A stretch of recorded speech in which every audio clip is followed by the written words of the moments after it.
আমি ওই রাত্রে স্বপ্নে দেখলাম তাহাজ্জুদ পড়ে ঘুমিয়ে আছি মদিনা আল মুনাওয়ারায়, দেখতে পেলাম পীর সাহেব এসেছেন। আমি বেশ কিছু লোকজন নিয়ে বসা, পীর সাহেব এসে হাজির হয়েছেন। আমি দাঁড়িয়ে গেলাম, কোলাকুলি করলাম। তিনি বসলেন না, কোনো কথাও বললেন না, শুধু যাওয়ার সময় বললেন আমাকে ভুলবেন না। আমি সত্যিই তাকে ভুলি নাই। কলিজার সবটুকুন দরদ নিয়ে তার জন্য দোয়া আসে, যেহেতু তিনি মানবতার কল্যাণের জন্য কাজ করেছেন। তার জামাই মুর্তজা আমাকে মদিনা শরীফে থাকা, যাতায়াত ইত্যাদির ব্যবস্থা করেছিল, সেই জন্য কথাগুলি এলো। আমি দোয়া করি তার জন্য আল্লাহ পাক তাকে হালাল রুজি কামাবার তৌফিক দান করুন, এবং মদিনা শরীফে থাকার জন্য আল্লাহ পাক ন্যাশনালিটি দান করে দিন। প্রিয় ভাই সব, এতগুলি কথা বলার কারণেই যে আপনাদের যখন টাকা পয়সা হবে রমজানে যাবেন। নবী করিম সাল্লাল্লাহু আলাইহি ওয়াসাল্লাম বলেছেন, রমজান মুবারকে যে ব্যক্তি উমরা করলো সেজন্য আমার সাথে হজ আদায় করলো।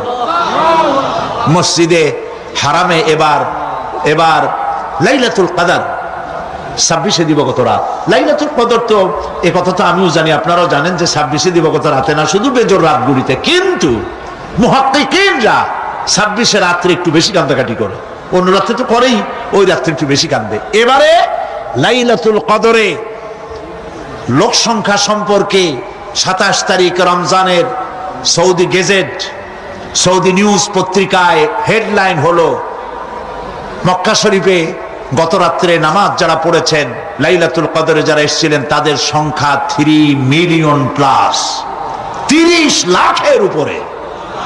সর্বকালের হজের রেকর্ড ভঙ্গ করেছে। রাত 3টার সময় কিয়ামুল লাইল শেষ করে ইমাম সাউদ আশ-শুরাইব মোনাজাত শুরু করলেন। 35 থেকে 40 মিনিট মোনাজাত। হায় রে কান্না মানুষের, কাঁদতে কাঁদতে মানুষ হয়রান হয়ে যাচ্ছে।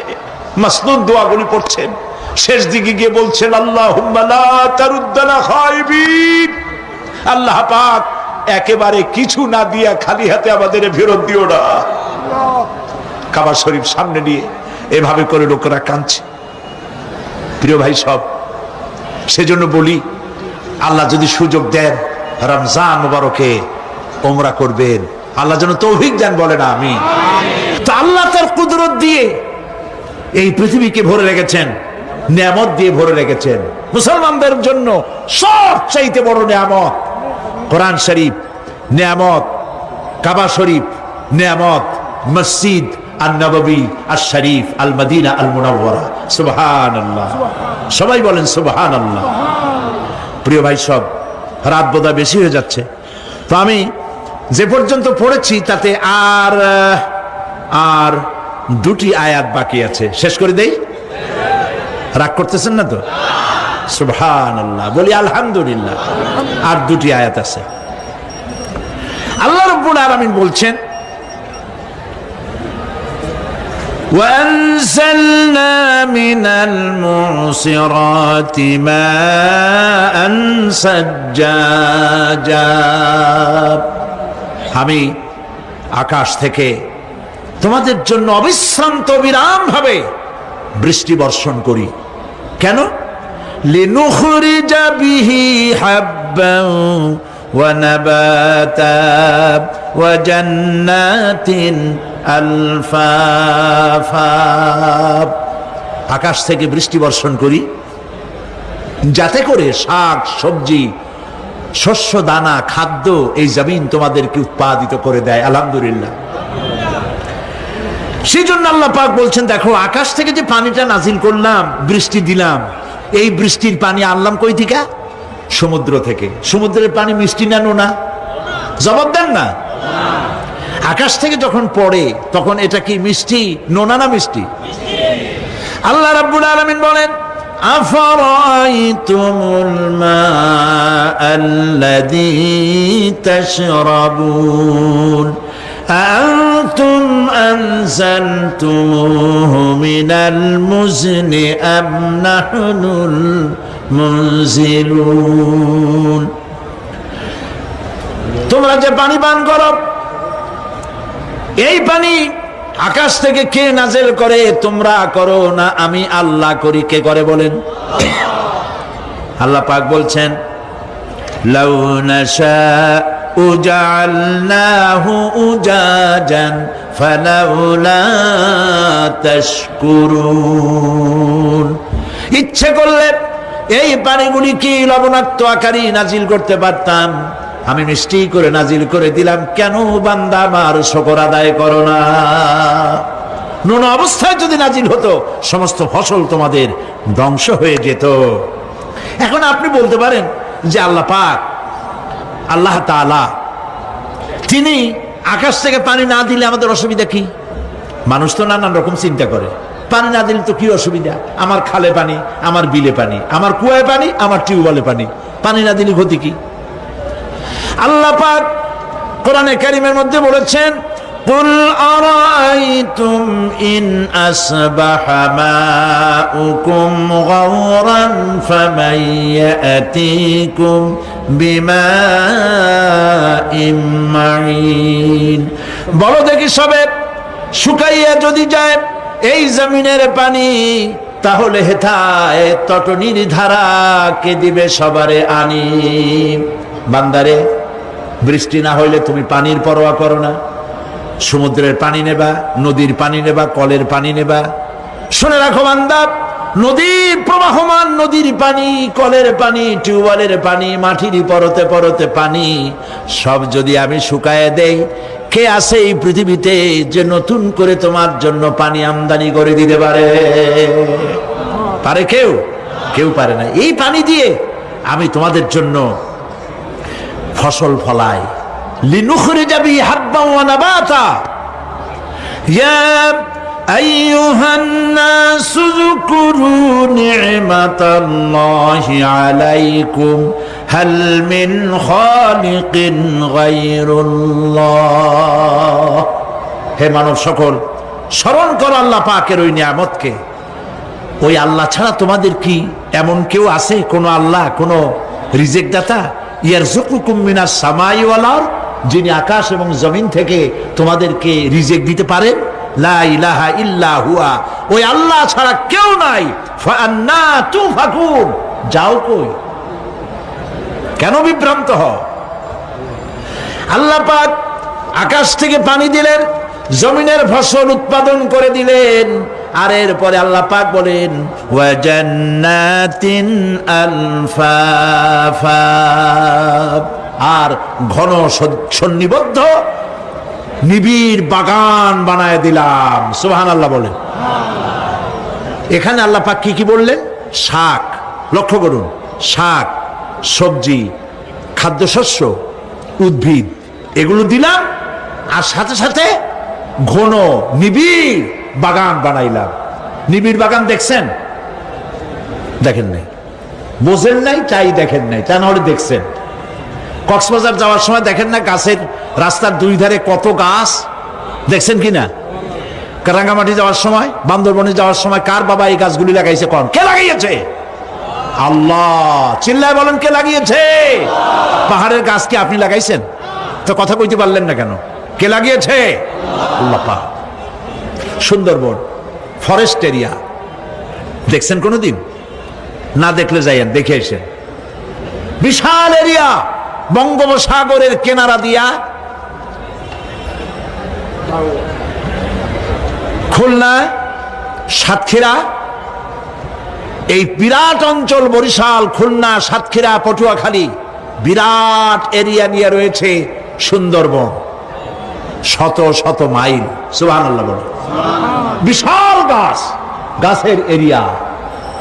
এই গাছগুলি কে লাগাইছে? জোরে বলেন, কে লাগাইছে? এই গাছগুলি নার্সিং করেন কে? একটা জিনিস দেখে আমি অবাক হয়ে গেছি, সেটা হলো এখানে বহু রকমের গাছ আছে। সুন্দরী কাঠ, পশুরি, বাইন, গেওয়া, গোল, অনেক রকমের গাছ আছে। যেখানে সুন্দরী গাছ, সব সুন্দরী গাছ। যেখানে গেওয়া, যেখানে বাইন, যেখানে গোল, গোল পাতা, সব সেখানে সেইগুলাই। অথচ কেউ যে গাছগুলি লাগাই দিয়ে আসে নাই। আরেকটা অসুবিধা, আরেকটা জিনিস হচ্ছে এই জোয়ারের সময় এই এলাকা ডুবে যায়, 1 হাত 1.5 হাত পানি হয় গাছের গোড়ায়।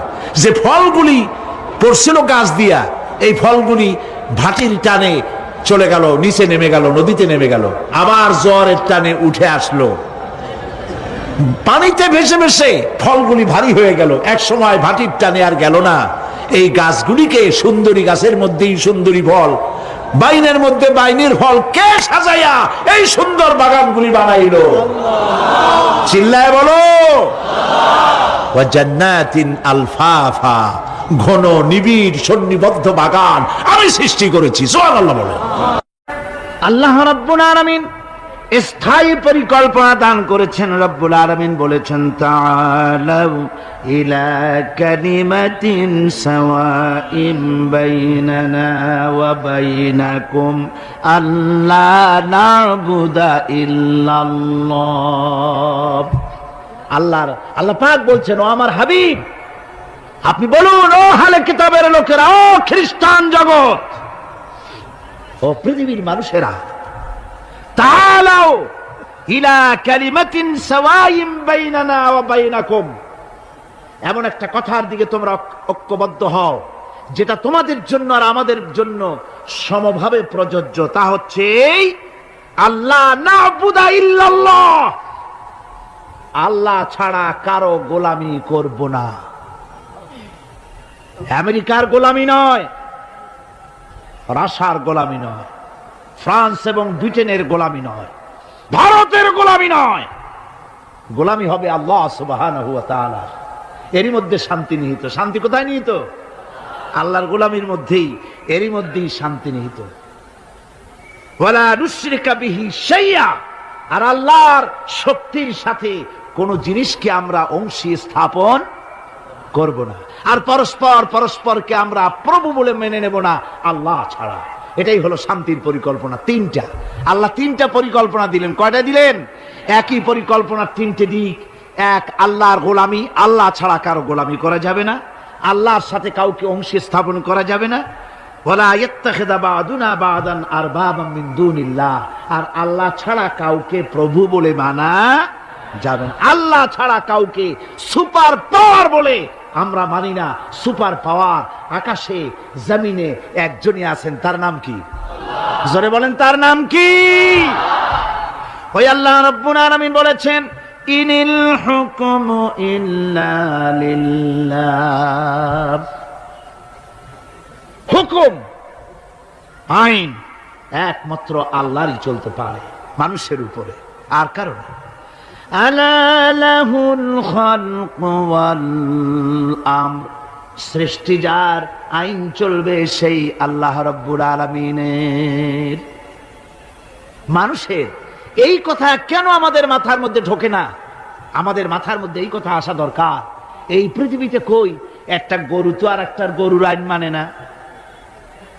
লক্ষ্য করেন, মাঠে ময়দানে যে বড় বড় গরু আছে, যে গরুটার শিং মোটা, স্বাস্থ্য মোটা, সেই গরু সে বলে নাকি যে এর মধ্যে দুর্বল যত গরু আছে কেউ নড়তে পারবে না, আমার হুকুম মেনে চলতে হবে। আর সমস্ত ছোট গরুরা ভয়েস ছোটে জড়সড় হইয়া ঘাস খাওয়া বাদ দিয়া মাঠের এক কোনায় গিয়ে দাঁড়ায় রয়েছে, এরকম দেখা গেছে কখনো? একটা গরু আর একটা গরুর আইন মানে না, একটা গাধার একটা গাধার আইন মানে না, একটা ব্যাঙ ছোট্ট প্রাণী, সেই ব্যাঙও আর একটা ব্যাঙের আইন মানে না। ভাদ্র মাসে শ্রাবণ মাসে যখন বৃষ্টি পড়ে তখন বড় ব্যাঙটা সে বলে না যে ছোট ব্যাঙেরা একটা টু শব্দ করতে পারবি না, যত গ্যাং ওর গ্যাং আমিই করব। আর সব ব্যাঙেরা ভয়েস ছোটে চুপ হয়ে গেছে, এরকম হয়েছে কখনো? মুসলমান ভাইয়েরা, একটা গাধা একটা গাধার আইন মানে না, একটা কুত্তা একটা কুত্তার আইন মানে না, একটা ব্যাঙ একটা ব্যাঙের আইন মানি না। তুমি মানুষ হয়ে আর একটা মানুষের তৈরি করা আইনের সামনে কি করে মাথা নত করো? এটা শিরকুন আযীম।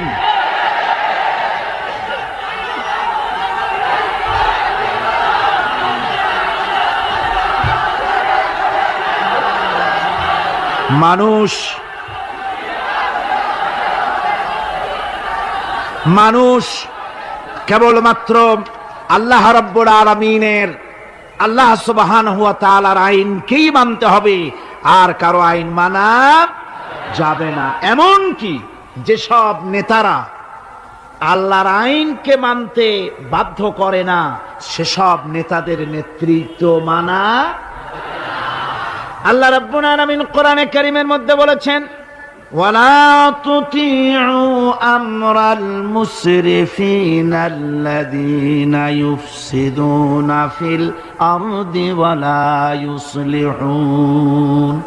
আল্লাহ পাক বলেন, ওই সব নেতাদের আনুগত্য মোটেও করো না যারা নাকি জমিনের উপরে বিপর্যয় সৃষ্টি করে, ফাসাদ সৃষ্টি করে, আর সংশোধনমূলক কোনো কাজ করে না। ওই সব নেতাদের কোনো কথা তোমরা মেনো না, তাদের অনুসরণ করো না। আইন মানা তো দূরের কথা, ওদের আনুগত্যও করো না।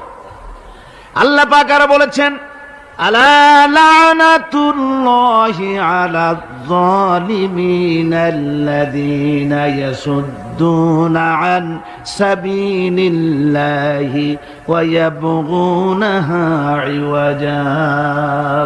আল্লাহর লানত, আল্লাহর অভিসম্পদ ওই সব নেতাদের উপরে যারা নাকি আল্লাহর সহজ রাস্তাকে জটিল এবং বক্র করে দেয়, যারা আল্লাহর আইন মানুষকে মানার ব্যাপারে বাধ্য করে না, বরং আল্লাহর আইন মানুষ যাতে না মানে সেই চেষ্টাই যারা করে।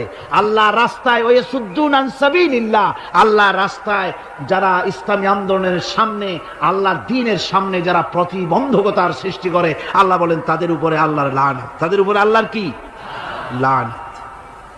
এই জন্য কোরআনে কারীম বলছে, এই সমস্ত নেতৃত্ব, খোদা বিরোধী নেতৃত্ব, আল্লাহদ্রোহী নেতৃত্ব যেখানেই প্রতিষ্ঠিত হয়, সেখানে তারা দুইটা কাজ করে।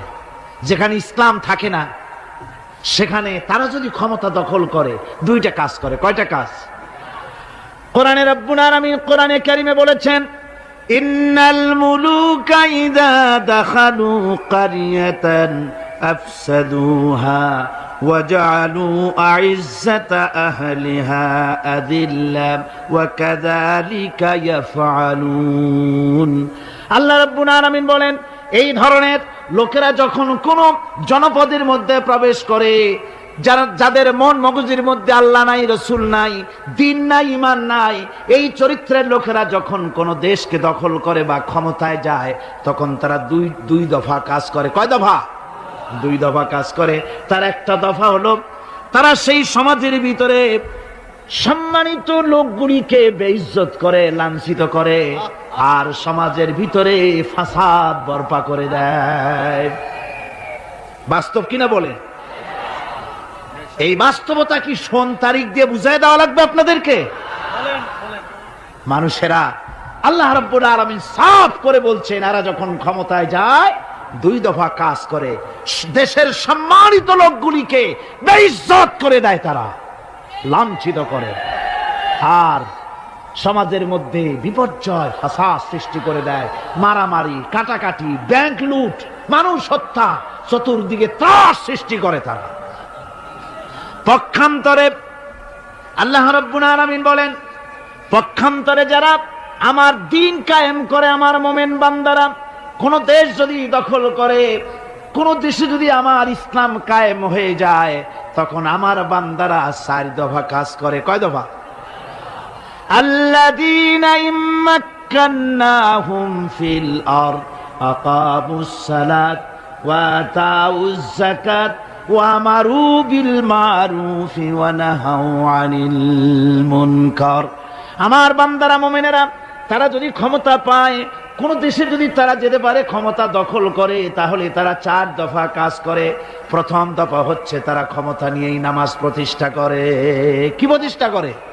প্রথম কাজই হলো তারা নামাজ প্রতিষ্ঠা করে। তারপরে তারা সেখানে যাকাত আদায় করে। প্রথমে নামাজ প্রতিষ্ঠা করে, 2 নম্বরে যাকাত আদায় করে, 3 নম্বরে মানুষকে সৎ কাজের আদেশ দেয়, 4 নম্বরে অসৎ কাজ থেকে মানুষকে বিরত রাখে। এই 4টি কাজ করে মুমিনেরা ক্ষমতায় গেলে।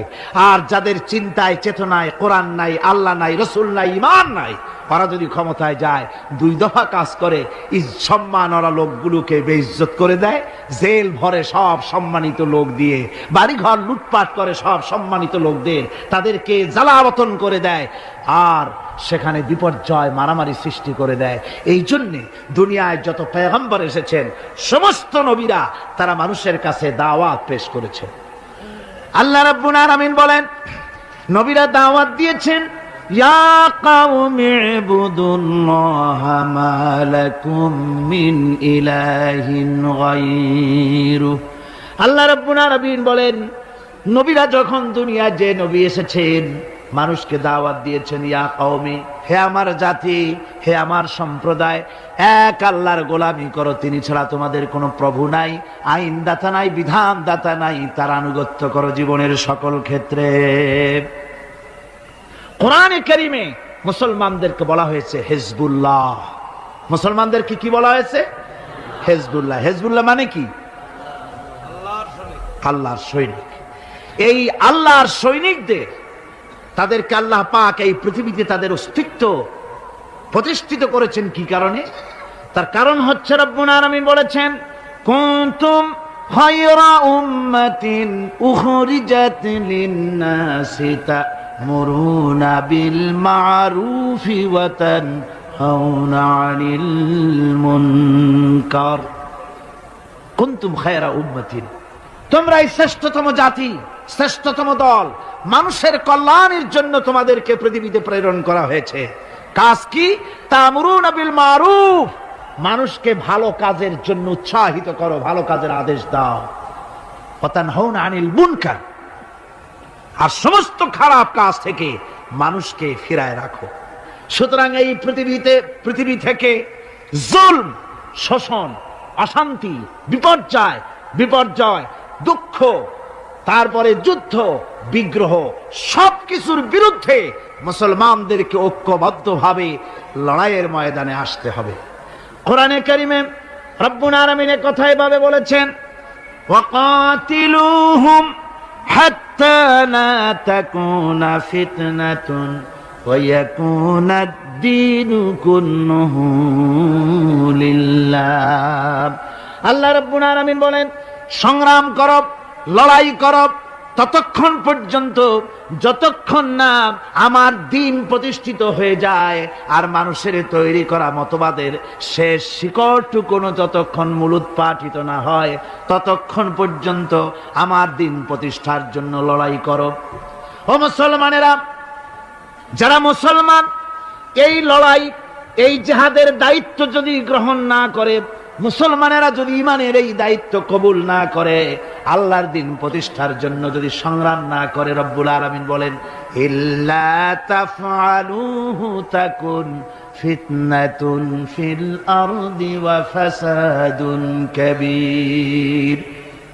ইল্লা তাফআলুহু, যদি তোমরা তা না করো তাহলে মনে রেখে দিও বিরাট বিপর্যয়, ভাঙন, মুসিবতের সম্মুখীন তোমাদের হতে হবে। পৃথিবীর মুসলমানেরা, আজ আমরা এই দায়িত্ব পালন করছি না বলে আমাদের সামনে এই বিরাট মুসিবত এসেছে বিশ্ব জুড়ে, ঠিক কিনা কর? একটু জোরে সোরে জিকির করেন, লা ইলাহা ইল্লাল্লাহ, লা ইলাহা।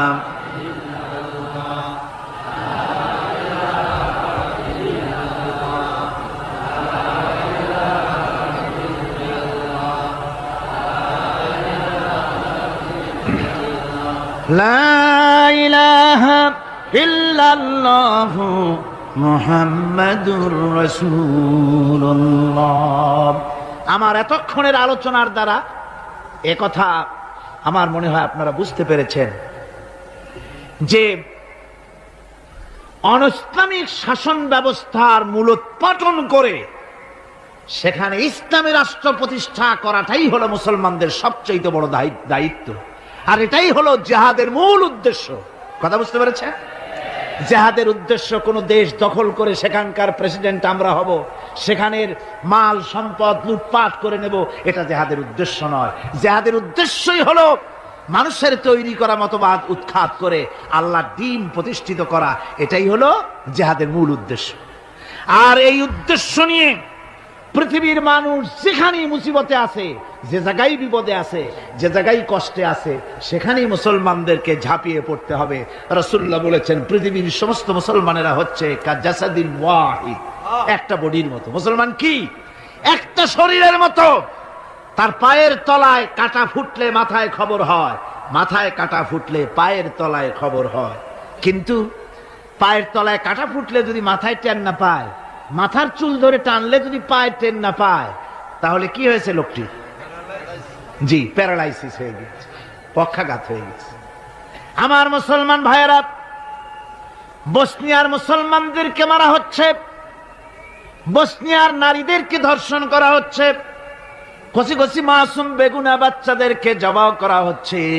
ওই খবর শুনে যদি আমার কলিজা না কান্দে, কাশ্মীরের মুসলমানদের মসজিদের ভেতরে ভারতের কাফির সৈন্যরা গুলি করে পাখির মতো মুসল্লি, নামাজরত মুসল্লি গুলিকে পাখির মতো শিকার করে দিতেছে, দুনিয়া থেকে বিদায় করে দিতেছে। এ খবর শোনার পর মুসলমানদের কলিজায় যদি আগুন না লাগে, তাহলে মনে করতে হবে ইমানে প্যারালাইসিস হয়ে গেছে, ইমানটাই প্যারালাইসিস হয়ে গেছে।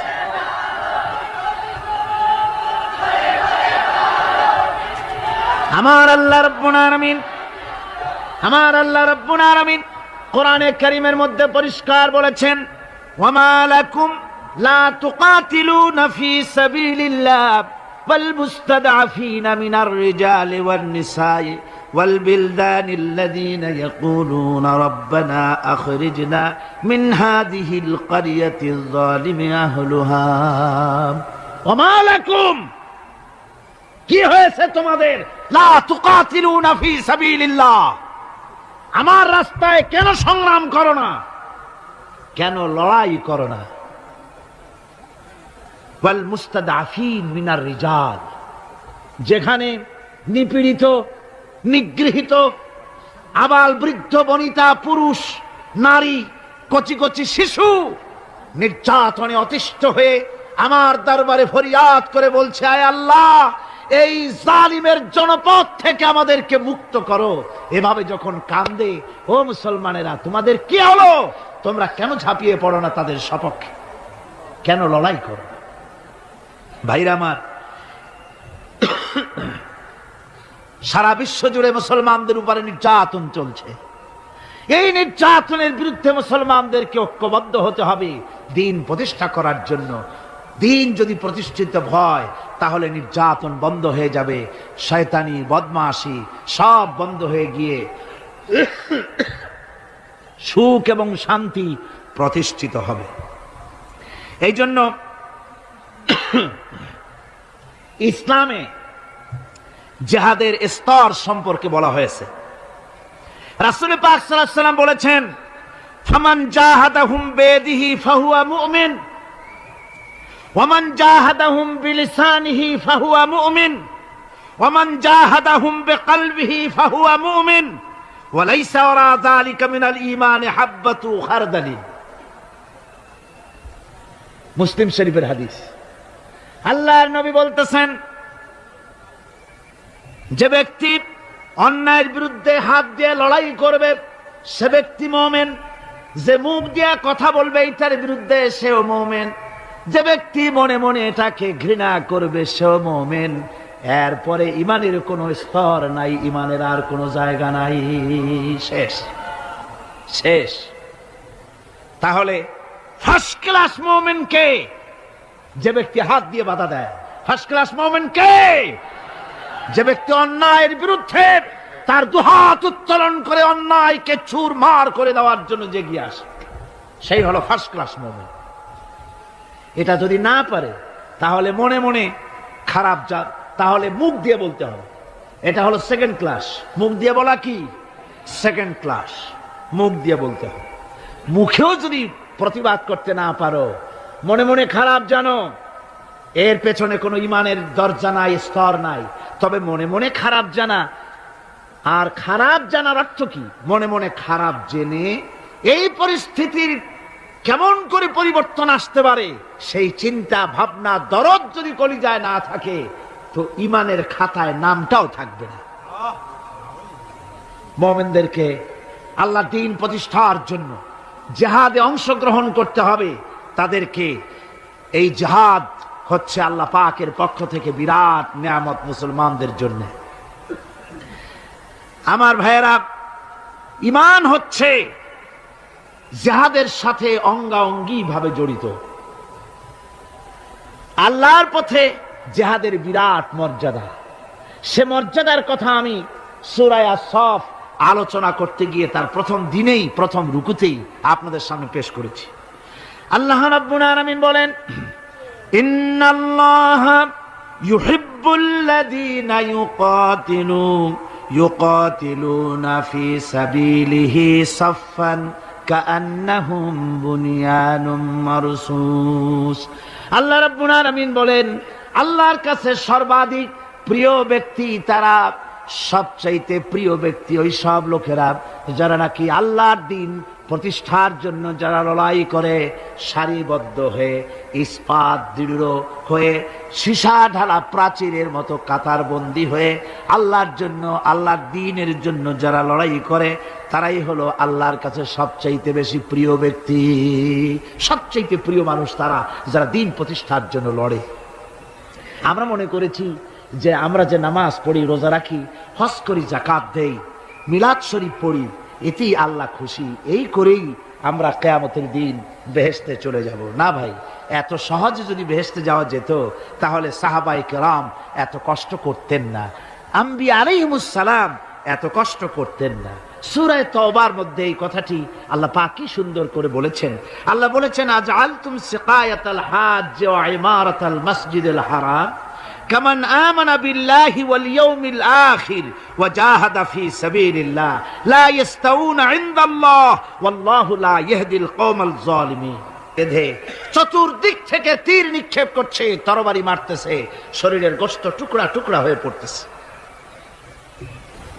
লা তামাসসুহান নার ওয়া আইনুন বাকাত মিন খাশিয়াতিল্লাহ ওয়া আইনুন বাতাত তাহরিসু ফি সাবিলিল্লাহ, রাওয়াহু তিরমিজি।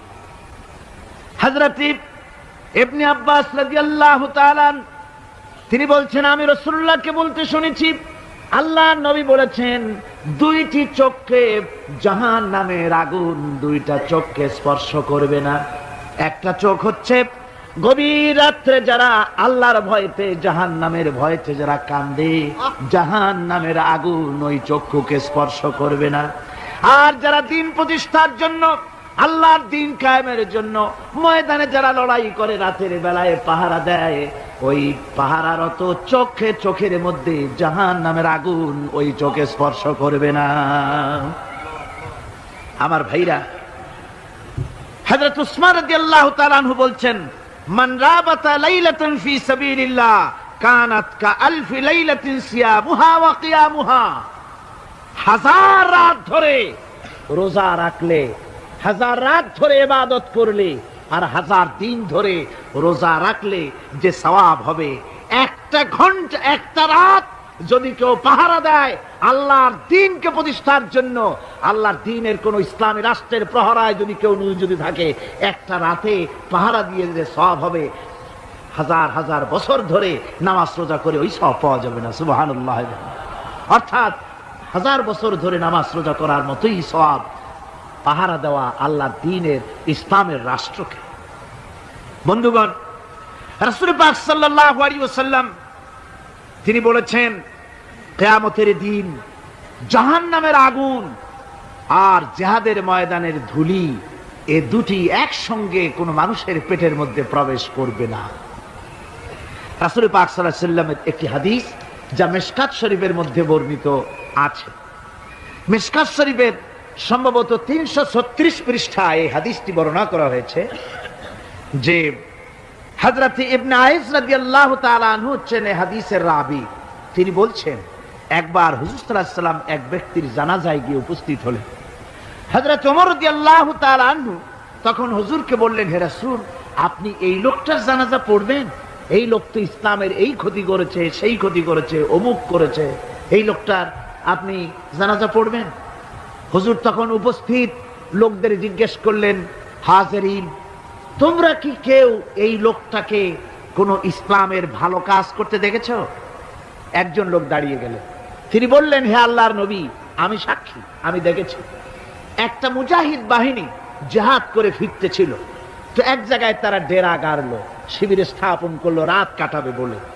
আমি দেখেছি এই লোকটি সারা রাত সেই মুজাহিদদেরকে, সাহাবীদেরকে সারা রাত জেগে জেগে পাহারা দিয়েছে।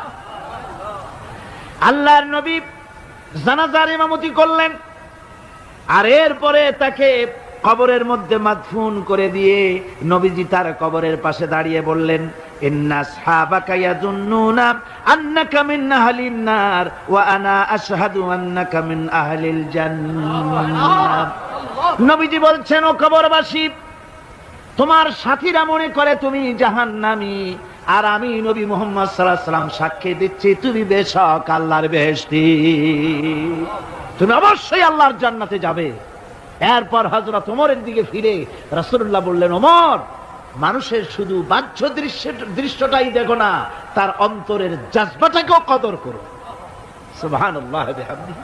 এই জিহাদের ময়দানে যারা কাজ করে, জান দেয়, মাল দেয়, আল্লাহ পাক তাদের উপরে রহম করেন। এই জিহাদ হচ্ছে এক অগ্নি পরীক্ষা। এই জিহাদটা কি? অগ্নি পরীক্ষা। এমনি এমনি বেহেশতে যাওয়া যাবে না ভাই। আল্লাহ রাব্বুল আলামিন কোরআনে কারীমের মধ্যে বলেছেন, আহাসিবান নাসু আইয়ুতরাকু আইয়াকুলু আমান্না ওয়া হুম লা ইফতানুন। লোকেরা কি ভেবেছে নাকি যে ঈমান এনেছি এই কথাটা বললেই আমি বেহেশত দিয়ে দিব, মুমিন বলে সার্টিফাই করব? না, যখনই তারা বলবে আমি মুমিন, আমি তখন তাকে অবশ্যই পরীক্ষা করব, এই পরীক্ষায় তাকে পাশ করতে হবে। কোরআনে কারীমে আল্লাহ রাব্বুল আলামিন অনেক জায়গায় এই কথাগুলি বলেছেন। এমনি এমনি ছেড়ে দেওয়া হবে না। আমি অতীতের লোকদেরকেও পরীক্ষা করেছি, তোমাদেরকেও পরীক্ষা করব। পরীক্ষা না দিয়ে কেউ তোমরা বেহেশতে যেতে পারবে না। এই জমিনে তোমাদের আগুনের পরীক্ষা দিতে হবে। পয়গম্বরেরা কষ্ট করেছেন, সাহাবায়ে কিরাম কষ্ট করেছেন।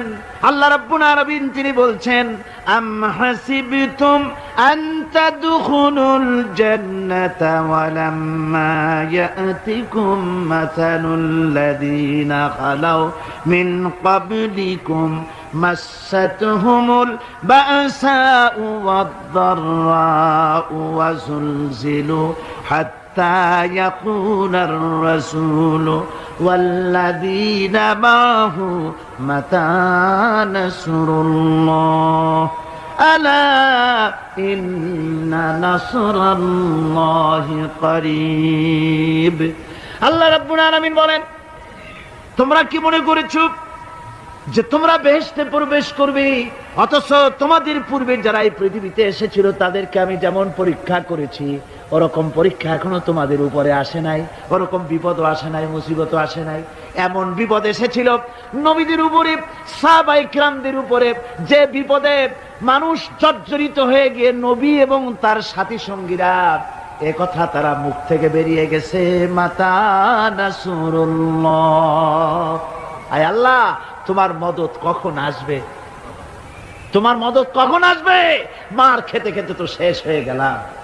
এইভাবে যখন মার আসে চতুর্দিক থেকে, আর মুমিনেরা ময়দানে পা জমায়ে টিকে থাকে দিন প্রতিষ্ঠার জন্য, আল্লাহ তখন খুশি হয়ে এক সময় ঘোষণা করে দিবেন, আলা ইন্না নাসরাল্লাহি করিব, আর দেরি নাই, আমার মদত, আমার সাহায্য তোমাদের জন্য অবধারিত। সুবহানাল্লাহ। আমার ভাইরা, বিষয়টা সহজ নয়। শুধু দুইটা সেজদা দিয়া, শুধু তাহাজ্জুদের কিছু নামাজ পড়িয়া আল্লাহর জান্নাতে যাওয়া এত সহজ নয়। রাস্তা খুব কঠিন, রাস্তা খুব। ये शहादत गाहे उल्फत में कदम रखना, ये शहादत गाहे उल्फत में कदम रखना, लोग समझते हैं आसान है मुसलमान होना। এটা হলো শাহাদাতের উত্তপ্ত ময়দানে পা রাখা। লোকেরা মনে করে ইসলাম গ্রহণ করা, মুসলমান হওয়া বুঝি বড় সহজ ব্যাপার। এত সহজ না। আমরা হানফি মাসলাকের লোক, ইমাম আবু হানিফার মাসলাক অনুযায়ী চলি। আমরা মনে করি বেহেশতে এমনি যাব, কিন্তু আমাদের ইমাম সাহেব কি করছেন ওই ইতিহাস আমাদের জানা নেই। খাজা বাবার মহব্বতে অস্থির। রজব মাস আসলে পরে বড় বড় ডেকসি চড়ায়, সেই ডেকসির উপরে লাল শালু বিছায়, তারপরে টাকা পয়সা রোজগার বহুত করে। আসলে তো খাজা না, আসলে হচ্ছে ইয়া খাজা কুস্তু আজা, পেট তো ভর যা। পেট ভরার জন্য পয়সা করে ইনকাম করা। খাজার লা ইলাহা ইল্লাল্লাহ এই চিশতিয়া তরিকার জিকির গ্রহণ করা হয়েছে, কিন্তু চিশতিয়া তরিকা যে আরেকটা আছে, তারাগার পর্বতে পৃথিবীরাজের সঙ্গে লড়াই করা, সেইটার কাছে নেই আমরা, সেটা না। ইমাম আবু হানিফা শুধু মস্তাই বলেন নাই, দিন প্রতিষ্ঠার জন্য রক্ত দিয়েছে, ঠিক কিনা? 8 বছর, 8টি বছর পর্যন্ত কারারুদ্ধ ছিলেন। তাকে জিজ্ঞেস করা হয়েছে, ইমাম সাহেব জেলের মধ্যে তো আছেন, কষ্ট হয়? ইমাম সাহেব বলেছেন, না কষ্ট হয় না, তবে মাঝে মাঝে একটু কষ্ট হয় মনে। 2-4 মাস পর পর আমার বুড়ি মাকে এনে হাজির করা হয় জেলখানার মধ্যে, আর আমার মায়ের সামনে আমাকে পেটানো হয়, যেন মা মাকে বলে যে এদের সাথে একমত হয়ে যা, সেই জন্য পেটানো হয়। তা আমার মা আমার মায়ের দেখে, আর মায়ের চোখ থেকে পানি পড়তে থাকে, তখন আমার মনে বড় কষ্ট লাগে। তবে আলহামদুলিল্লাহ মা আমার এমন, আমার মার দেখেন আর হজম করেন, আর আমাকে বলেন খবরদার এক চুলো সিদ্ধান্ত থেকে নড়বা না।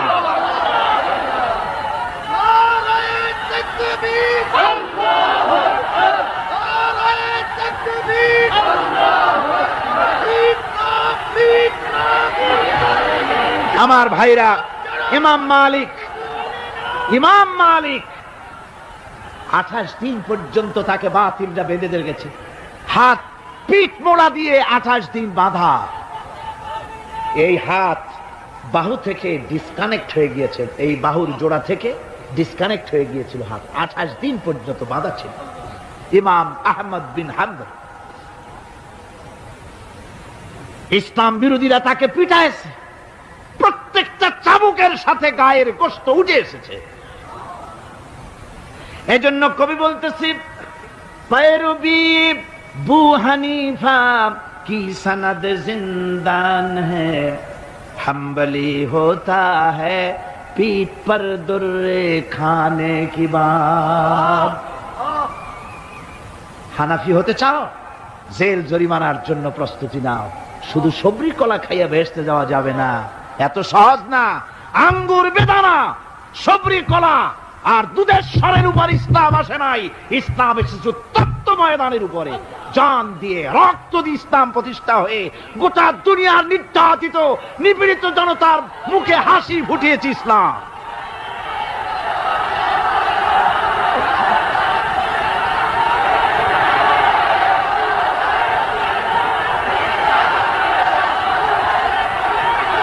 আমার ভাইয়েরা, এই জিহাদ যখন শুরু হয়ে যাবে, মুসলমানেরা যখন আল্লাহর দয় বিধান কায়েমের জন্য যখন লড়াইয়ের ময়দানে যখন ঝাঁপায়া পড়বে, সে ময়দানে যদি তাদের অস্ত্র কম থাকে, জনসংখ্যা কম থাকে, আল্লাহ রাব্বুল আলামিন আদা করেছেন ওয়া কানা হাক্কান আলাইনা নাসরুল মুমিনিন। আল্লাহ রাব্বুল আলামিন বলেন, মুমিনরা যখন বিপদে পড়ে যায় তখন মুমিনদের সাহায্য করা আমি আল্লাহর জন্য ওয়াজিব হয়ে যায়। আমি আল্লাহর জন্য ওয়াজিব। আমার মুমিন ময়দানে মার খাবে আমার দ্বীনের জন্য, আর আমি তাকায় তাকে দেখবো না, তা হবে না। প্রাথমিক পর্যায়ে দেখবো যে তোমরা আসলেই দ্বীন প্রতিষ্ঠার জন্য লড়ো কিনা। তোমাদের বিবি বাল বাচ্চা তোমাদের সামনে শেষ হবে, ঘর বাড়ি চলে যাবে, চাকরি যাবে, সব যাবে, তারপরেও আমার দ্বীন প্রতিষ্ঠার জন্য ময়দানে টিকে থাকো কিনা। যদি তা থাকো তাহলে আমার মদত অবশ্যম্ভব। আর কাফিরদের বিরুদ্ধে বিজয়ের জন্য রব্বুল আলামিন বলেছেন ওয়া কাফাল্লাহুল মুমিনিনাল কিতালা ওয়া কানাল্লাহু কাবিয়ান আজিজা। কাফেরদের বিরুদ্ধে লড়াইয়ের ময়দানে মুসলমানদেরকে সাহায্য করার জন্য আল্লাহই যথেষ্ট। কে যথেষ্ট? আল্লাহ যথেষ্ট। রব্বুল আলামিন বলেছেন, ওয়ালা তাহিনু ওয়ালা তাহজানু ওয়া আনতুমুল আলাউনা ইন কুনতুম মুমিনিন। কোনো ভয় নাই, কোনো চিন্তা নাই, যদি তোমরা মুমিন হও আমি আল্লাহ রব্বুল আলামিন তোমাদেরকে বিজয়ী করব। এ ওয়াদা কার? আল্লাহর ওয়াদা কখনো মিথ্যা হয়? আল্লাহ কি মিথ্যা কথা বলেন? নাউযুবিল্লাহ। ওয়ামান আসদাকু বিনাল্লাহি কিলা। আমি আল্লাহর চাইতে সত্যবাদী আর কে হতে পারে? আল্লাহ পাক বলছেন আমি সাহায্য করব তোমাদেরকে, যদি প্রয়োজন হয় তাহলে আমি ফেরেশতা দিয়ে সাহায্য করব। সুবহানাল্লাহ বলেন। আল্লাহ রাব্বুল আলামিন সূরা আল-আনফালের ভিতরে ঘোষণা করেছেন, দুনিয়ার মানুষকে তিনি শুনায় দিচ্ছেন নবীজির সঙ্গে সাহায্যের ব্যাপারে যে কথাবার্তাগুলি হয়েছিল। ইয তাস্তাগীসুনা রাব্বাকুম ফাস্তাজাবা লাকুম আন্নী মুমিদ্দুকুম বিআলফিম মিনাল মালাইকাতি মুরদিফিন। স্মরণ করো সেই সময়ের কথা যখন তোমরা আমার কাছে কাকুতি বিনীত করে সাহায্য কামনা করতেছিলে যে আমাদেরকে 1000 ফেরেশতা দিয়ে সাহায্য করা হোক। আল্লাহ পাক বলেন আমি ফেরেশতা দিয়ে তোমাদেরকে ময়দানে সাহায্য করেছি, জিহাদের ময়দানে। সুবহানাল্লাহি বিহামদিহি। আল্লাহ রাব্বুল আলামিন বলেন তোমরা যখন সাহায্য প্রার্থনা করেছিলে আমি সাহায্য তোমাদের দিয়েছি। স্মরণ করো সেই সময়ের কথা যখন তোমাদের নবী তোমাদেরকে বলেছিল, ইদ তাকুনু লিল মুমিনিনা আলাইয়াকফিয়াকুম আইয়ুমিদ্দাকুম রাব্বুকুম বিসালাসাতিন আলাফিম মিনাল মালাইকাতি মুনজিলিন। আল্লাহ রাব্বুল আলামিন বলেন আমি এইভাবে করে যখন তোমাদের নবী তোমাদেরকে বলেছিল যে তোমাদের জন্য এটা কি যথেষ্ট নয় যে আল্লাহ পাক তোমাদের জন্য 3000 দিয়ে ফেরেশতা নাজিল করবেন, আমি তখন 3000 ফেরেশতা নয় বরং 5000 ফেরেশতা দিয়ে তোমাদেরকে সাহায্য করার ওয়াদা করেছি। 3000 নয় 5000 চিহ্নযুক্ত ফেরেশতা নাজিল করে দিয়ে তোমাদের সাহায্য করব বলে আমি ওয়াদা করেছি। আজও সেই মদদ আল্লাহর পক্ষ থেকে আমাদের জন্য ওই মদদ আজও আসতে পারে। কবি বলছেন ফেজায়ে বদরে পয়দা কুন ফিরিশতে তেরি নুসরত কো উতর সকতে গর্দু সে কতর অন্দর কতর আবি। বদরের মুসলমানদের মতো যদি ঈমান তোমাদের আসে তাহলে আজও আকাশ থেকে কাতারে কাতারে ফেরেশতা আমি আল্লাহ অবতীর্ণ করে দিতে পারি। সুবহানাল্লাহ। কোরআনে কারীম আল্লাহ পাক অবতীর্ণ করেছেন মানুষের কাছে, অর্থাৎ রাসূল করিম সাল্লাল্লাহু আলাইহি ওয়াসাল্লামের কাছে। এক সময় এভাবে নাজিল হয়নি, 30 পারা কোরআন একসাথে আসেনি। এসছে কিভাবে? ধারাবাহিকভাবে আস্তে আস্তে একটু একটু করে আল্লাহ পাক অবতীর্ণ করেছেন। এই কোরআন আল্লাহ নাজিল করলেন। তিনি বললেন আর রহমান আল্লামাল কোরআন। রহমান তিনি কোরআন শিক্ষা দিয়েছেন, এমন কোরআন যে কোরআনে কোনো ভুল নাই। জোরে কোন সুবহানাল্লাহ। দেখেন যত রকমের বই মানুষে লেখে, বাংলা, ইংরেজি, উর্দু, ফার্সি, যত রকমের ভাষায় হোক যত বই লেখা হয়, বইয়ের ভূমিকায় গ্রন্থকার তিনি লেখেন এই বই লিখতে গিয়ে ভুল ভ্রান্তি হয়ে যেতে পারে, যদি কারো চোখে ধরা পড়ে জানিয়ে দিলে পরবর্তী সংস্করণে তা পরিশুদ্ধ করতে বাধ্য থাকিব। এরকম কথা বলে না?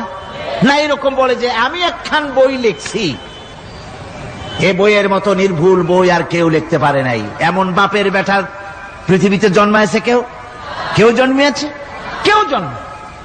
এবং বইয়ের সূচনায় কোন গ্রন্থকার নিজের প্রশংসা দিয়ে বই শুরু করে না, বই শুরু করে নিজের দুর্বলতা দিয়ে। বই লিখতে গিয়ে ভুল হতে পারে, ছাপার ভুল হতে পারে, আমার ভুল হতে পারে, এটা সবাই লেখে। এই একখানা কিতাব তামাম পৃথিবীর বুকে অদ্বিতীয় কিতাব। এই কিতাবের রচয়িতা, এই গ্রন্থের অথার, এই মহাগ্রন্থের মালিক, তিনি এই গ্রন্থ শুরু করেছেন নিজের প্রশংসা দিয়া। জোরে বলেন সুবহানাল্লাহ।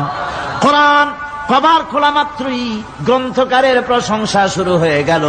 আলহামদুলিল্লাহি রাব্বিল আলামিন। পড়েন সবাই, আলহামদুলিল্লাহি রাব্বিল আলামিন। সমস্ত প্রশংসা, যাবতীয় প্রশংসা ওই আল্লাহ সুবহানাহু ওয়া তাআলার, যিনি तमाम বিশ্ব জাহানের যিনি স্রষ্টা, পালনেওয়ালা রব।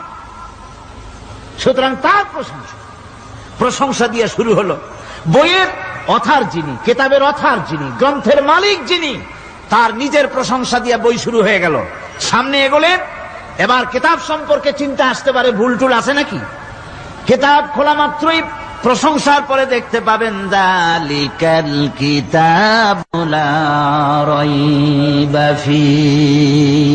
এই কিতাবের ভিতরে, এই সেই কিতাব যার ভিতরে কোনো ভুল নাই, কোন সন্দেহের অবকাশ নাই। বিরাট চ্যালেঞ্জ আল্লাহ পাক করেছেন। পৃথিবীতে আল্লাহকে অস্বীকার করেছে এমন বহু পাপিষ্ঠ নরাধম নরপশু মানুষ মানব সমাজে জন্মায়েছে যারা আল্লাহকে অস্বীকার করেছে। আছে না? আছে না? কিন্তু একথা কেউ আজও বলেনি যে কোরআন শরীফ মানুষের তৈরি।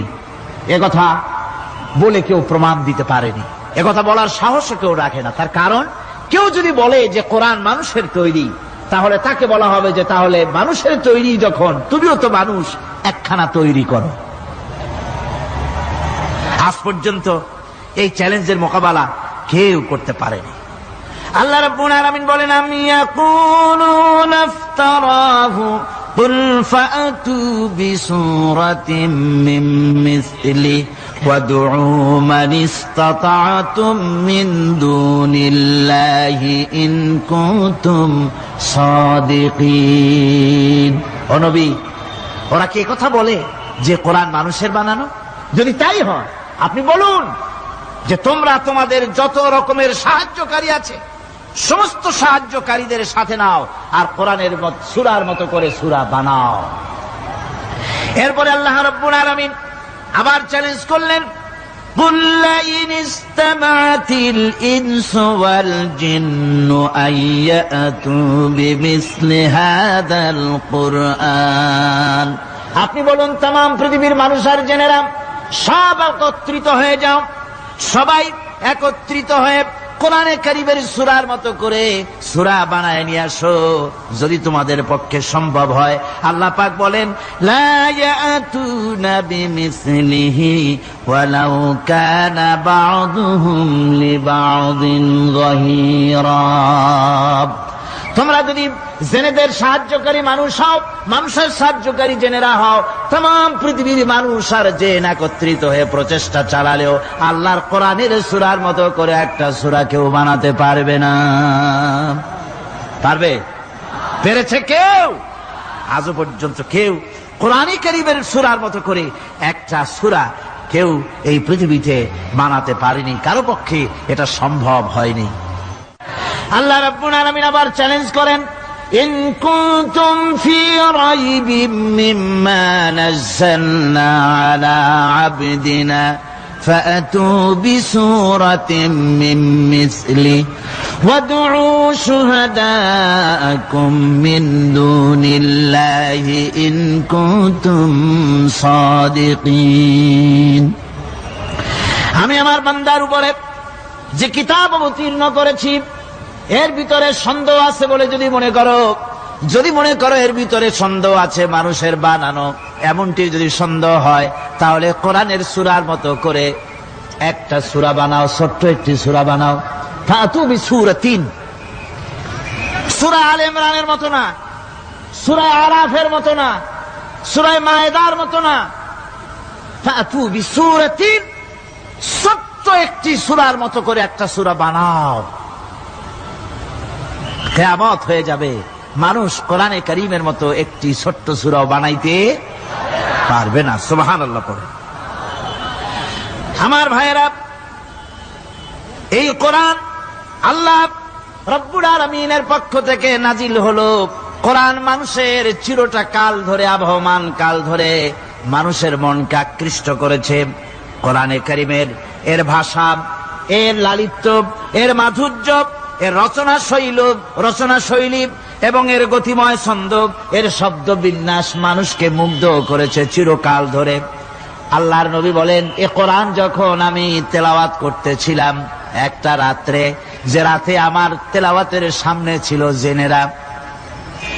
জেনেরা যখন আমার কাছ থেকে তেলাওয়াত শুনল, ইসসামিআতু হাত্তা ক্বালু ইন্না সামি'না কুরআনান আজাবা। আমার মুখ থেকে যারা যখন তেলাওয়াত শুনল, জেনারা তখন এ কথা না বলে পারে নাই, আমরা এক আশ্চর্য ধরনের কিতাব শুনেছি। জোরে বলেন সুবহানাল্লাহ। ইন্না সামি'না কুরআনান আজাবা, এক আশ্চর্য ধরনের কোরআন শুনেছি। বলতেছে সেই সব জেনেরা যাদের বয়স 1000 বছর, 1500, 2000 বছর, 500 বছর, যারা জাবুর শুনেছে, ইনজিল শুনেছে, তাওরীত শুনেছে, সেসব জেনেরা বলছে ইন্না সামি'না কুরআনান আজাবা, আশ্চর্য কিতাব শুনেছি। এমন এক কিতাব ইয়াহদি ইলার রুশদ, যে কিতাব শুনলে পরে শ্রোতাকে হেদায়েতের রাস্তা দেখায় দেয়, এমন এক কিতাব শুনলাম। আর এই কিতাব শোনা মাত্র ফামান্না বিহি, কোরআন শুনলাম আর ঈমান আনলাম। নবীজি বলেন, জেনেরা আমার মুখে তেলাওয়াত শুনে পড়ে নিল লা ইলাহা ইল্লাল্লাহু মুহাম্মাদুর রাসূলুল্লাহ। এই কোরআন এমন এক কোরআন, মান ক্বালা বিহি সাদাকা, এ কোরআন শরীফ থেকে যে কথা বলে সেই সত্য কথা বলে। কোরআন থেকে যে কথা বলে সে কি বলে? তার কারণ কোরআন এসেছে কার কাছ থেকে? ওয়ামান আসদাকু মিনাল্লাহি কিলা, আমি আল্লাহর চাইতে সত্যবাদী আর কে হতে পারে? আল্লাহর নবী বলেন, কোরআন থেকে যে কথা বলে সেই সত্য কথা বলে। আর ওয়ামান আমিলা বিহি উজরা, এই কোরআন যে আমল করবে তাকে পুরস্কার দেওয়া হবে, সে পুরস্কৃত হবে, দুনিয়ায় পুরস্কার পাবে, আখিরাতেও পুরস্কার পাবে। সুবহানাল্লাহ। ওয়ামান হাকামা বিহি আদালা, আর কোরআন থেকে যে বিচার ফয়সালা করবে সেই কেবলমাত্র সঠিক সুষ্ঠু বিচার কায়েম করবে, সোশ্যাল জাস্টিস সেই করতে পারবে, সুবিচার জাস্টিস কায়েম সেই করতে পারবে। ওয়ামান দাআ ইলাইহি হুদিয়া ইলা সিরাতিম মুস্তাকিম, আর কোরআন থেকে যে দাওয়াত দেয়, কোরআনের দিকে যে দাওয়াত দেয়, সেই কেবলমাত্র সঠিক সহজ সরল রাস্তার দিকে দাওয়াত দেয়। যেই দাওয়াত শুরু হয় পৃথিবীর মাটি থেকে আর শেষ হয় গিয়া জান্নাতুল ফেরদাউসে। আমার ভাইয়েরা, কোরআন এর পরিচয়ের কথা বলতেছিলাম। আল্লাহ পাক কি কোরআন আমাদের শিখালেন, কোন কোরআন আমাদের শিখিয়েছেন, সেই কোরআনের পরিচিতি আপনাদের সামনে আমি তুলে ধরতেছি। আমি নিজে না, এবার কোরআন তার পরিচয় নিজেই দেবে। কেউ যদি কোরআনের কাছে জিজ্ঞাসা করে, কোরআন তুমি কোথা থেকে নাজিল হয়েছ, কে তোমাকে নাজিল করেছে, এই প্রশ্ন যদি কেউ কোরআনের কাছে করে, কোরআন নিজেই তার জবাব দিতে পারে কিনা? কোরআন নিজেই বলে, তানজিলাম মিম্মান খালাকাল আরদা ওয়াস সামাওয়াতিল উলা, এ কোরআন নাজিল করেছেন তিনি, যিনি ওই সুউচ্চ আকাশ আর জমিনকে যিনি সৃষ্টি করেছেন, সেই আল্লাহ আমারে নাজিল করেছেন। কোরআনের কাছে কেউ যদি প্রশ্ন করে, ও কোরআন, এই পৃথিবীতে নাজিল হওয়ার আগে তুমি কোথায় ছিলে, কেউ যদি প্রশ্ন করে, কোরআনে কারীম নিজে নিজের পরিচয় শোনায়, আমি কোথায় ছিলাম শোনো। বাল হুয়া কুরআনুম মাজিদুন ফি লাউহিম মাহফুজ, বরং এই কিতাব অতীব মর্যাদা সম্পন্ন সুরক্ষিত ফলকে লিপিবদ্ধ ছিল, আমি ছিলাম লোহে মাহফুজে, সেখান থেকে এসেছি। যদি কেউ প্রশ্ন করে, কোরআন কি কোরআন, তুমি কার উপরে অবতীর্ণ হয়েছ, জবাব কোরআন নিজেই দেয়, ওয়া আমিনু বিমা নুজিলা আলা মুহাম্মদ وهو الحق من ربهم ঈমান আনো সেই জিনিসের উপরে যেটা মুহাম্মদ সাল্লাল্লাহু আলাইহি ওয়াসাল্লামের উপর অবতীর্ণ হয়েছে। আবার অন্য আয়াতেও জবাব পাওয়া যায়, তাবারাকাল্লাযী নাযালাল ফুরকানা আলা আবদিহি লিয়াকুনা লিল আলামিনা নাযীরা। অতীব বরকতপূর্ণ মহান সত্তা সেই আল্লাহ রাব্বুল আলামিন যিনি তার বান্দার পরে ফুরকান অবতীর্ণ করেছেন। সুবহানাল্লাহি ওয়া বিহামদি। কোরআনের নাম আমি বলেছিলাম শুধু কোরআন নয়, অনেক নাম আছে কোরআনের। আর এক নাম ফুরকান। কোরআনের আর এক নাম কি? আল ফারকু বাইনাল হাক্কি ওয়াল বাতিল। কোরআন হচ্ছে সেই মহাসত্য যা মিথ্যা এবং সত্যের মধ্যে পার্থক্য সূচিত করে, মঙ্গল এবং অমঙ্গলের মধ্যে পার্থক্য সৃষ্টি করে, যা সত্য এবং মিথ্যার মধ্যে তাফরিকা সৃষ্টি করে, সত্যকে মানুষকে বুঝিয়ে দেয়। তার নাম হচ্ছে ফুরকান। এবার যদি প্রশ্ন করা হয়, ও কোরআন, বুঝলাম তুমি লোহে মাহফুজে ছিলে, বুঝলাম তুমি নবীজির উপরে নাজিল হয়েছো, এবার বলো তুমি কোন মাসে নাজিল হয়েছো? তুমি তো আসছিলা প্রথম কোন মাসে নাজিল হয়েছো? এ প্রশ্ন যদি কেউ করে, কোরআন তার জবাবে বলবে, শাহরু রমাদানাল্লাযী উনজিলা ফীহিল কুরআন। রমজানের পবিত্র মাসে আমি অবতীর্ণ হয়েছি। সুবহানাল্লাহ। যদি প্রশ্ন করা হয়, রমজানে তো আসছো, কিন্তু প্রথম নাজিল হয়েছিল কোন সময়? ওটা কি দিন ছিল না রাত ছিল? কোরআন তার জবাবে বলে, ইন্না আনজালনাহু ফী লাইলাতিল কদর। কদরের পবিত্র রাতে আমি এই পৃথিবীতে আমার আগমন ঘটেছিল। যদি প্রশ্ন করা হয়, বুঝলাম সবই, কেন নাজিল হয়েছে তুমি? এই পৃথিবীর তোমার আসার উদ্দেশ্য কি? মূল কাজটা কি? এই প্রশ্ন যদি করা হয়, কোরআনে কারীম তার জবাবে বলে, শোনো কেন এসেছি। লিতুখরিজান নাসা মিনাজ-জুলুমাতি ইলান-নূর। আমার মিশন হচ্ছে গোটা বিশ্ব মানবতাকে পঞ্জীভূত জমাট বাঁধা অন্ধকারের ভেতর থেকে টেনে বের করে আলোর সন্ধান দিতে, আলোর দিকে আনার জন্য আমি কোরআন নাজিল হয়েছি। গোটা পৃথিবীর মানুষ আছে অন্ধকারের ভিতরে। কিসের মধ্যে? অন্ধকার কি? অন্ধকার হচ্ছে পুঁজিবাদ, অন্ধকার সমাজতন্ত্র, অন্ধকার ধর্ম নিরপেক্ষতাবাদ, অন্ধকার জাতীয়তাবাদ। মানুষের তৈরি করা যত মতবাদ সব কি? জোরে কোন, সবগুলি কি? অন্ধকার। এই অন্ধকারের ভেতর থেকে মানুষগুলিকে টেনে আনবে কোরআন কিসের দিকে? আলোর দিকে। এবার যদি প্রশ্ন করা হয়, বুঝলাম তুমি অন্ধকার থেকে আলোর দিকে নিয়ে আসবে, আলোর দিকে আসলে পরে ফায়দাটা কি হবে? মূল ফায়দাটা বুঝায় দাও, আসল ফায়দা কি হবে তোমারে যদি মানি? কোরআন তার জবাব দেয়, নিজের পরিচয় নিজে তুলে ধরে, ফামান তাবিআ হুদায়া ফালা খাউফুন আলাইহিম ওয়ালা হুম ইয়াহজানুন। এই কোরআনকে যদি মেনে চলো, এই কোরআনের আইন যদি মানো, সমাজে মানো, ব্যক্তিতে মানো, পরিবারে মানে, রাষ্ট্রে মানো, জীবনের সব ক্ষেত্রে সমস্ত জায়গায় যদি এই কোরআনকে মেনে চলো, ফালা খাউফুন আলাইহিম, তাহলে তোমাদের কোনো ভয় থাকবে না, ওয়ালা হুম ইয়াহজানুন, কোনো চিন্তাও থাকবে না। কিসের ভয় থাকবে না? কোরআনের আইন মেনে যদি চলো সমাজে ও রাষ্ট্রে, চুরির ভয়, ডাকাতির ভয়, জেনার ভয়, হত্যার ভয়, সন্ত্রাসের ভয়, কোনো ভয় থাকবে না।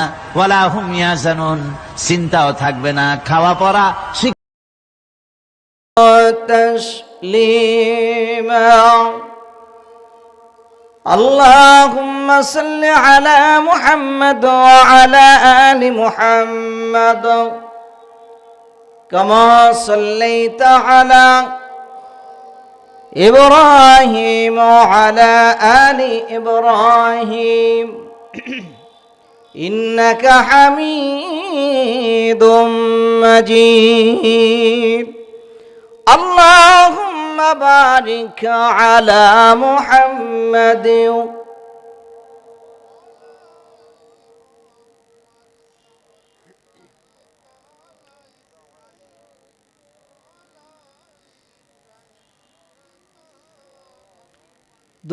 মাজিদ। কি গো বাবা, দুরুদের আওয়াজ আপনাদের এত নরম কেন? মন খারাপ? কথা কয় না। তাহলে দুরুদের আওয়াজ জোরে দিলে খুশি হয় কে? নবী সাল্লাল্লাহু আলাইহি ওয়াসাল্লাম। দুরুদের আওয়াজ দুর্বল দিলে চলবে না। আল্লাহ আল্লাহ কে মুবারক নাম হ্যাঁ, আল্লাহ আল্লাহ কে মুবারক নাম হ্যাঁ, আল্লাহ আল্লাহ কে মুজাদর নাম হ্যাঁ, আল্লাহ আল্লাহ তু মেরি রহমান হ্যাঁ, अल्लाह अल्लाह तू मेरी सत्तर है, ला इलाहा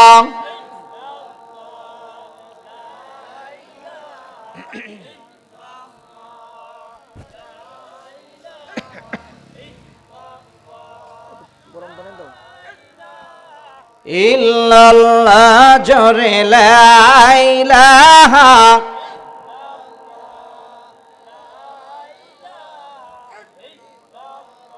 আসমানের মালিক যে আল্লাহ, জমিনের মালিক সেই আল্লাহ, হায়াতের মালিক যে আল্লাহ, মৌতের মালিক সেই আল্লাহ।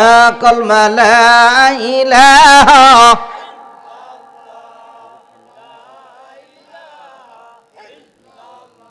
জোরে লা ইলাহা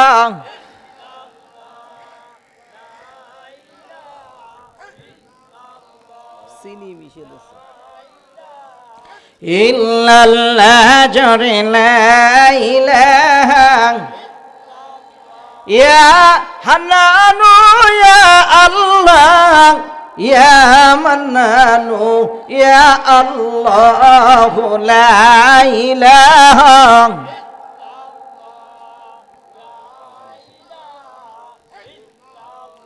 আল্লাহ আল্লাহ জিকির কর কলব হইবে উজালা।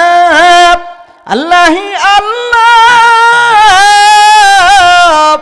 আল্লাহ আল্লাহ জিকির কর কলব হইবে উজালা, কলব হইবে উজালা। জান্নাত তোমার ঠিকানা। কলমা লা ইলাহা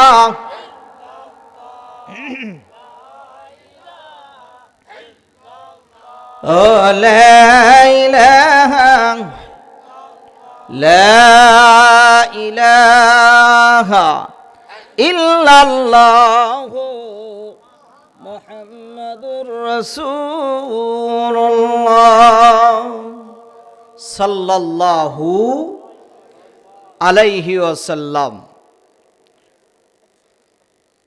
মুআজ্জাজ মুহতারাম, ঐতিহ্যবাহী বাংলাদেশের একটি গুরুত্বপূর্ণ জেলা মাগুরা জেলার শালিখা থানা, মরহুম আলহাজ হযরতুল আল্লাম জাকির হুসাইন অন্ধ হুজুর রহমাতুল্লাহি আলাইহির প্রতিষ্ঠিত ভাটোয়াইল ফয়জুল উলুম গোরস্থান মাদ্রাসার হাফেজিয়া মাদ্রাসার উদ্যোগে আয়োজিত ১৬তম বাৎসরিক ওয়াজ মাহফিল ও হালকায়ে জিকিরের ৯ ডিসেম্বর ২০২৫ রোজ বুধবার দিবাগত রজনী। আজকের আজিমুশান ওয়াজ মাহফিলের সুনাম ধন্য সুযোগ্য সম্মানিত সভাপতি মহোদয় জনাব হযরতুল আল্লাম মাওলানা ইমদাদুল্লাহ সাহাব হুজুর সাহেবজাদা পীর সাহেব কুশাবাড়িয়া, বিশেষ করে আজকের মাহফিলের সুনামধন্য সুযোগ্য সম্মানিত প্রধান মেহমান,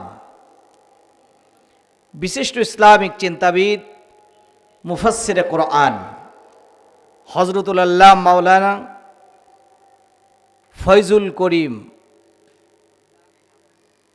ফজলুল করিম সাহাব সিনহাটি, খুলনা। আমার পূর্বে আলোচনা করলেন হযরতুল আল্লামা মাওলানা মুফতি আব্দুল্লাহ শারাফাত, পেশ ইমাম ও খতিব নিশ্চিন্তাপুর কেন্দ্রীয় জামে মসজিদ, ডুমাইন, মধুখালী, ফরিদপুর সহ আজকের মাহফিলে উপস্থিত পৃথিবীর শ্রেষ্ঠতম সন্তানগণ, নাইবে নবী, আলেম ওলামাগণ।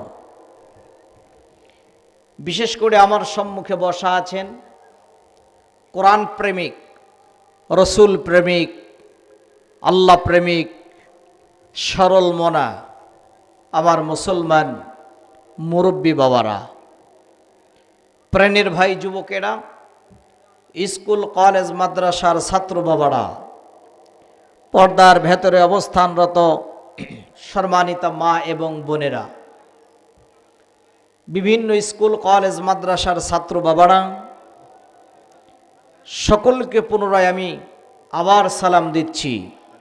আসসালামু আলাইকুম ওয়া রাহমাতুল্লাহি ওয়া বারাকাতুহু। প্রিয়সুধী, আমি আমার বয়ানের পূর্বে আপনাদের খেদমতে একটি বিষয় জানতে চাচ্ছি। আপনারা উচ্চ আওয়াজে জবাব দিবেন। আজকের এই ময়দানে, এই মাহফিলে আপনারা আসতে পেরে খুশি না বেজার? আওয়াজে বেশি ভালো বোঝা গেল না। খুশি না বেজার? না মিডিয়াম অবস্থায় বসে আছেন? আবার উপরে উচ্চ আওয়াজে খুশি না বেজার? অল্প না বেশি? কত বেশি? এই বেশির পরিমাণ বলে বোঝানো সম্ভব নয়। আজকের এই মাহফিলে যিনি আমাদেরকে আসার সুযোগ দান করেছেন তিনি কে? আরো জোরে বলেন। ময়দানের মধ্যে বসা, বয়ান শোনা, বয়ান করা এটা ভাগ্যের ব্যাপার। কথা বলে না। এটা কিসের ব্যাপার? ভাগ্যের ব্যাপার। এটা সব মানুষের দ্বারাই সম্ভব না। দেখুন, আপনি বাড়ির থেকে অনেকেই বের হয়েছে, আসবে ওয়াজ শোনার জন্য। প্রতিমধ্যে শয়তান তাদেরকে গ্রেপ্তার করে ফেলে দিয়েছে। ধোঁকা দিয়ে, বোকা বানিয়ে তাদেরকে মেলা মাঠে নিয়ে ঘোরায় নিয়ে বেড়াচ্ছে। কথা কয় না। মাহফিল উপলক্ষে কোনো দোকানপাট, মেলা টেলা হয়েছে নাকি? ওইখানে দেখেন কত আল্লাহর বান্দা মাশাআল্লাহ ঘুরে বেড়াচ্ছে, আর চায়ের স্টলে বসে বলা বলিও করছে। না, মনে তেমন সুবিধা মনে হচ্ছে না। সমালোচনার ঝড় তোলে, আছে কি নাই? প্রিয়সুধী, আল্লাহ তাআলার দরবারে শুকরিয়া যে মহান প্রভু আমাদেরকে তাদের মতো না করে আল্লাহ আমাদের ভালোবেসে জান্নাতের বাগানের মধ্যে এসে বসার সুযোগ দান করলেন। আমরা সেই মহান মালিকের দরবারে দিল থেকে, অন্তর থেকে উচ্চ আওয়াজে পড়ি আলহামদুলিল্লাহ। আর জোরে পড়ি আলহামদুলিল্লাহ। আল্লাহ পাকের দরবারে শুকরিয়া যে মহান রব্বে করিম আল্লাহ সুবহানাহু ওয়া তাআলা আমাদেরকে এই পৃথিবীর মধ্যে